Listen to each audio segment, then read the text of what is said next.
Kapag nagkakaedad, marami ng sakit ang lumalabas at hindi maiiwasan ito, lalo pa sa mga maling lifestyle, kaya ang ending, hypertension, high cholesterol at mga iba pang chronic diseases tulad ng diabetes at marami pang iba. Isa ang 60 anyos na lola na si Lola Virginia Natubong Cuenca, Batangas, sa mga senior citizen na dumadaing ng mga aray-aray sa balakang, tiyan at kasukasuan. Humihina kasi ang panunaw ng isang matanda at nagiging acidic.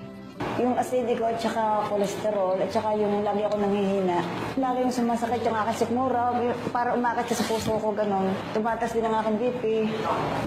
Pasakit raw ang pangangasim na ito. Dahil malamigan lang, nakakaramdam na siya ng masakit sa kanyang katawan. Hanggang isang araw nang may mag-alok sa kanya ng mineral drops at kanyang ginamit.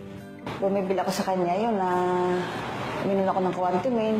Mga 2 months na ako umiinom ng Quantumin ngayon. Hanggang ngayon. Naibsa ng hapdi at sakit ng kanyang pangangatawan. Dito hindi na tinigil ni Lola Virginia ang paggamit ng mineral drops. Hanggang ngayon, ito na ang nagsilbi niyang maintenance. Maganda siya. Lumalakas ang katawan ko tsaka gumaling ang aking acidic. Wala, hindi na ngayon. Tsaka yung BP ko laging, kasi nagaganon-ganon yung BP ko. Nagiging 120-70, 120-80. Pero pinakapataas naman 140-80, ganun. Umakit sa puso ba yung... Kaya tumatas ang BP ko, yung umakit yung lamig.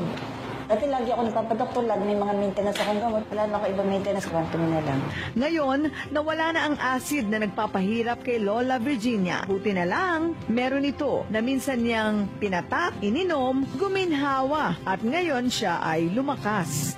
Yun yun, lumalakas na ako, tsaka nakakapambanig ako araw-araw. Dati hindi. Nakakapunta ako ng malayong lugar, kada ako nag-iisa. Dati hindi na makapag-isa. Ngayon, nag-enjoy na si Lola Virginia. Ang lahat ng pagkain, nakakapamasyal na rin siya at higit sa lahat, nang siya ay nakaramdam ng kaginhawahan, pati bulsa niya ay natulungan. Dahil ito na rin ang nagbigay sa kanya ng magandang kabuhayan dahil siya ay naniwala, gumamit at ikinuwento. Ngayon ay marami na rin ang nagpapatotoo kung saan sa kanya na rin bumibili.